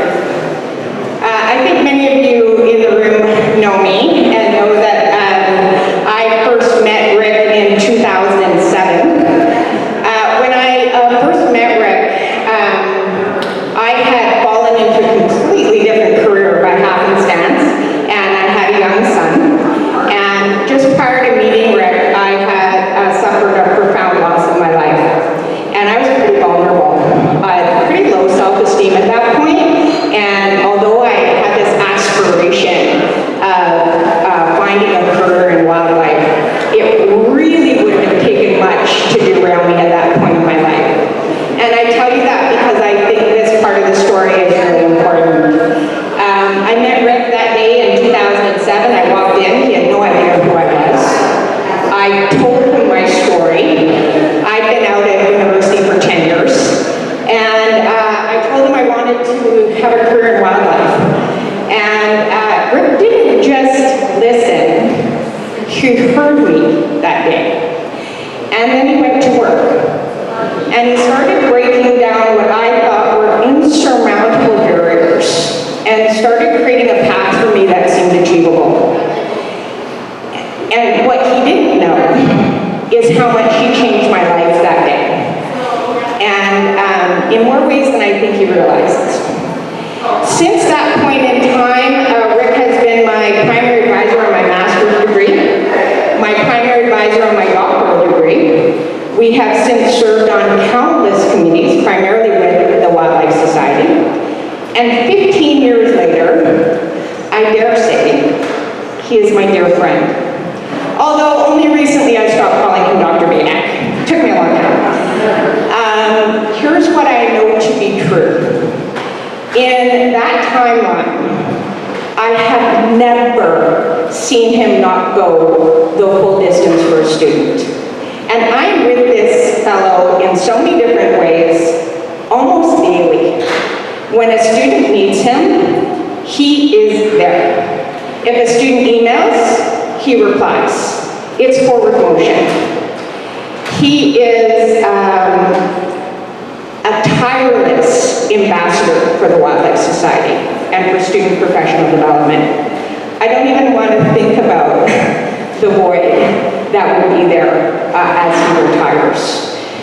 What I know for sure to be true is that he will be really missed at the University of Manitoba. I have learned from him every day, and I look forward to learning from him every day as we move forward, because I know I will. It is with immense gratitude. You've changed my world, right back to that pivotal meeting in 2007 when you taught me what it was to be a teacher and a leader. He gave time, which I now understand years later, not everybody gives. He did. And he paved the path for me. He's been with me every step of the way. So it is with immense gratitude. I thank you. Congratulations on your retirement, Rick.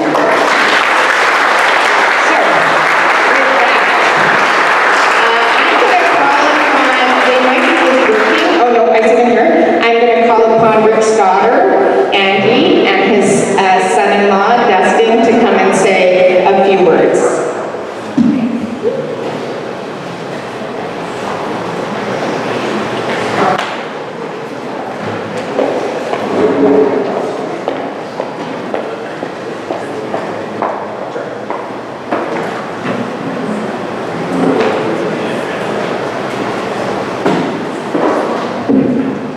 All right, thanks everybody for waiting for us, I guess, because we're up here. And we're here to finish off the speeches and give you a little glimpse into the personal side of Rick Baydack, or Dr. Baydack, because you've heard a lot of him as a colleague and friend, and get to hear a little bit about Dr. Baydack as family. Okay, thanks for bearing with us and listening. We'll be quick. So as a kid, my dad could often be found voicing one of our many stuffed animals as my brother and I threw birthday parties for them, or as you've heard, singing at the top of his lungs, whether he had the right words or not, more often not. He taught us many important life lessons, including that we never hated anything, we just disliked it very much. and that a group of 3 or more kids on the street was a gang, and you need to stay away. We also learned the importance of taking all of the hotel shampoos and hoarding them in the basement in a bag, just in case you may need them at some point. Justin also learned that lesson a few years ago when we bought my growing up house, my old house, and we were cleaning out the storage room full of stuff that was left there. We found many bags of this stuff, coffee, shampoo, all the things that you would maybe need to take home with you. But too bad you never told us to take home the toilet paper, because that would have been really helpful during COVID, eh? At the dinner table at our house, it was not uncommon to spit out a pellet and show the family. It wasn't until I was a little bit older that I realized not all families do that. When friends came over after school, I'd often see a horrified look on their faces as I opened the garage to realize that my dad was in there plucking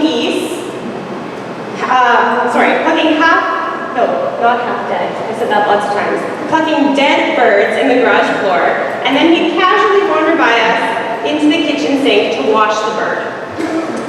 On craft day at school, when most other kids brought pipe cleaners and cardboard boxes, my brother and I bought goose feathers, turkey beards, turkey feet. We often had the best crafts of the entire house.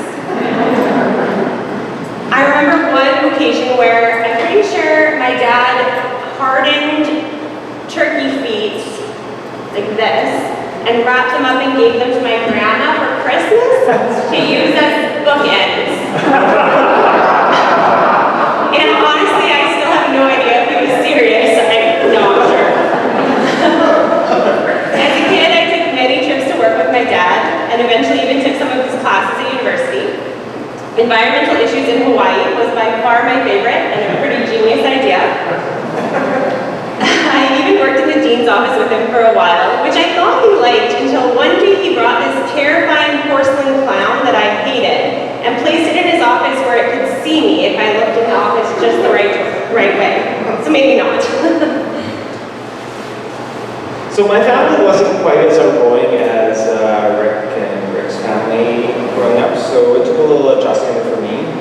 Near the start of our relationship, Angie needed someone to be at the house while some work was being done and the carpet was being replaced in the basement because it had flooded.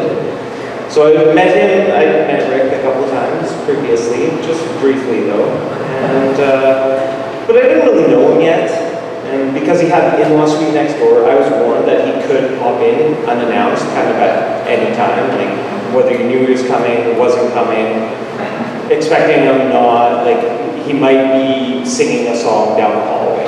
You just had no idea if it was going to be happening. So this day he came in and he was telling me that one of the carpet installers had stolen one of the table legs from the table that was in the basement. The table was actually missing a leg at that time. I knew it was missing a leg, but he told me this carpet installer had stolen it and used it as a wooden leg for the installer himself. So he's trying to show me how this installer is using this wooden leg, like trying to do the carpet with this wooden leg and like trying to fix it. So I'm not sure. I don't really know him yet at this point. I don't know if he's serious. I have no idea. So he's, without cracking a smile even, then he just leaves. So finally later, Angie comes home. I'm a little concerned. I'm like, I don't know if your dad's okay. I think something's wrong. She just starts laughing and tells me like, no, he's just messing with you. So that's when our relationship kind of really started, and I started to understand him a little bit now. So I'd like to call him like one of my best friends now, and we're partners in a men's like a golf league, and I don't know, we hang out all the time. So I've learned some important things from him though in the last 12 years of getting to know him, his family. I've learned that you never sing happy birthday in tune or on time. You definitely sing it as far out as you possibly can. You can never have too many mulligans in a golf game.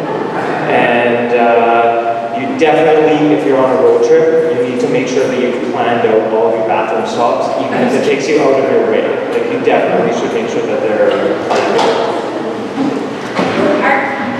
kids learned a lot of important lessons from Grandpa Rick as well. From shooting pellet guns at the ranch to catching a million fish at Lake of the Prairies, outdoor adventures were always a blast.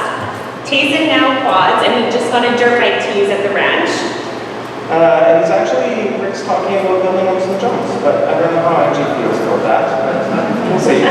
Most importantly though, the kids knew that when they were in the pool or the hot tub, they should always be on the lookout because Rick definitely was ready to water them with beer to make them grow.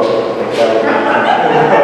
In the hot tub. So we recently moved closer to Rick, and the use of his truck and trailer become kind of something that we've gotten used to, and it's a regular occurrence. And while doing all of our landscaping at our new house in LaSalle, the neighbors got to meet him as well on top of his tractor in their driveway, belting out songs out of tune. But only he could hear the songs because he was listening to them in his earbuds, so that actually makes it even better. Yeah, wrong words probably, but they didn't act. And he was a huge help with the move, as he always is. And we know we can count on you always, Dad. And as you embark in this new chapter, filling your days with golf, hunting, riding your tractor, we hope it's not too much of an adjustment. Actually, maybe it won't really be an adjustment. Anyways, one last toast. Let's raise our glasses to my dad. Congratulations, we're very proud.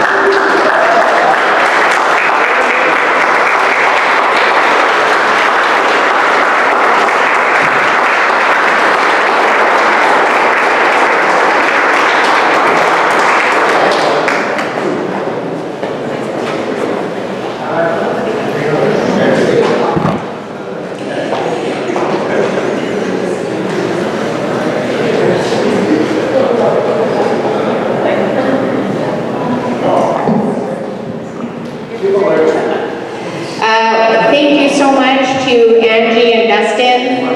Oh. Well, speaker, you're next. So our next speaker is Rick. No, we're doing you, thank you, then we're doing break, and we're doing open mic. So the next speaker is Rick. Well, I guess I came up at the right time. Don't sing. Wow.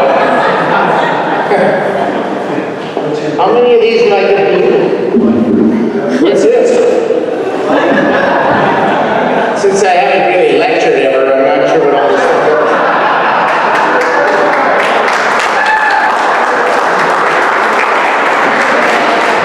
Well, what can I say? 43 plus years and I don't feel like I worked a day in my life. I mean, it's been a great ride. Who would have ever thought of Brother Len raised it early that, I mean, I love being in the outdoors and hunting and fishing and boating and the university paid me to do that for 43 years. I can't believe it still.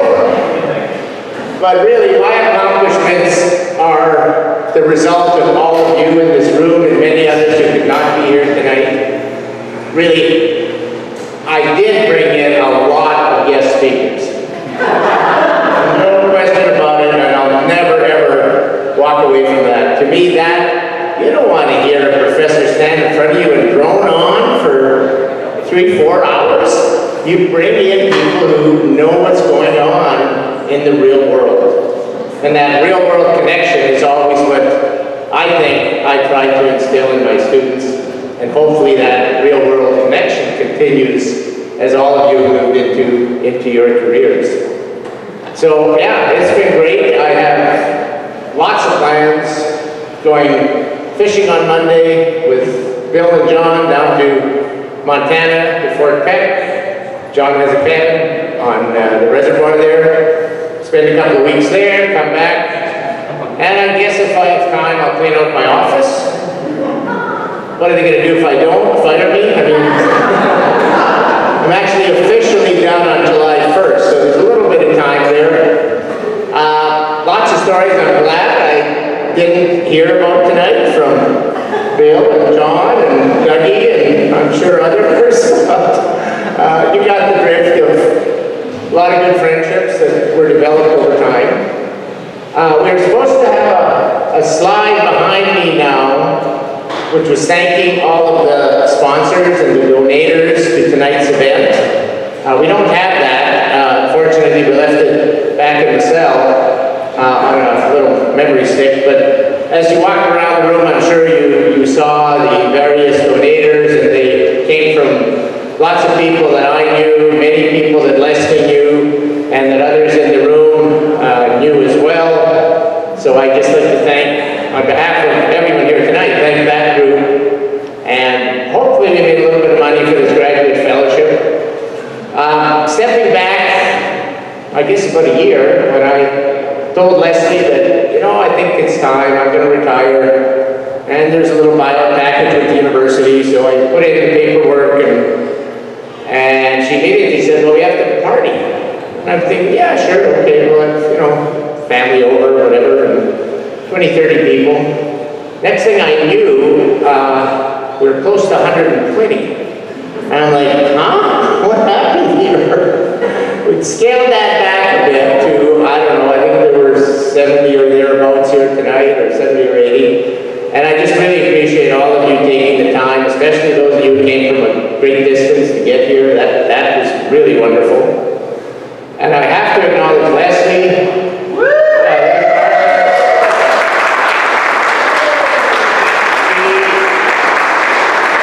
She was the brains behind all of this, and I told her from the word go that I did not want to get involved in any of the planning.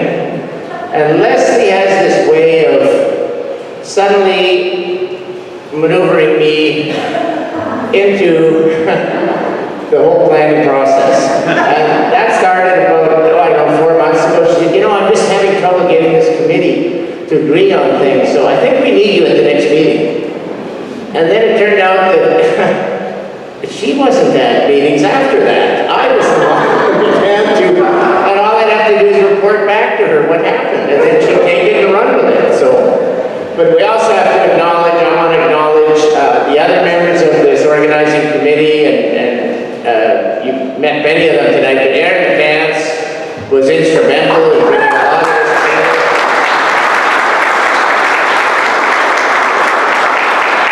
Looking for Don Sexton, I don't see him. Oh, way at the back at the treasury table. You haven't heard from Don, but he and I go back to our undergraduate days in the zoology, what was then the zoology department of U of M, where we both did our degrees at the exact same time. He finished a master's on grouse, and I came back, I don't know, 10 years later and worked on grouse for my PhD. So Don and I have gone back a long way. Merlin Shoesmith, my mentor from Manitoba, great person who's helped me tremendously throughout my career, and certainly with all of the efforts related to my own research. Emily Thorosky, where is Emily? Right there, always involved in all sorts of things. And when I first met Emily, I thought, as I think many of you have said, well, Rick's always there for his students. And I said, sure, Em, let's see what you want to do, and let's make it happen. And that's really always been my motto. It's up to you to decide what you want to do with the rest of your life. So I'll be there to try to help you and cajole you and maneuver you and try to keep you out of trouble. Not that I always do. And then Bill Dowling. You may see him as our DJ here. He's probably my last graduate student. And he's actually co-advised with John Sinclair. And Bill has a great intellect and lots of wonderful ideas in terms of urban sustainability. So I think he's going to make a mark as we move forward. I'm sure I've missed people here tonight. The treasurer table being run by my daughter Angie and her husband, my son-in-law, Dustin. Mara back at the corner there, one of Angie's good friends and has become my good friend. She is also involved in a lot of those kinds of activities. I have to mention my son Brian. Many of you know I have a son with Down syndrome. He doesn't do well in crowds like this, so we decided that he should not be here tonight, but Emily's graciously been recording this, so we'll try to get that to him. I have two stepdaughters. One of them has left tonight. Allison, Leslie's younger daughter, left because they had a big party for her boyfriend's graduation last night. She wasn't feeling quite up to staying here late tonight. And then, of course, Sydney, who I think is going to say a few words at the back, and then intends to do a lot of dancing once the music starts. Sydney and her fiance, Leo, both of them have Down syndrome as well. So, really nice tight community that has developed here. One last thing, I think we have to thank our hall manager, I guess is what I call her, and our bartender tonight. Fantastic. Joyce has calmed me down all week long. I kept sending her messages, asking questions, and saying, are we doing this? How do we do this? What do we do next? And, she had a great carefree attitude. I hate to say it, but I think she's leaving this club as manager in probably this summer. But I think a round of applause for them.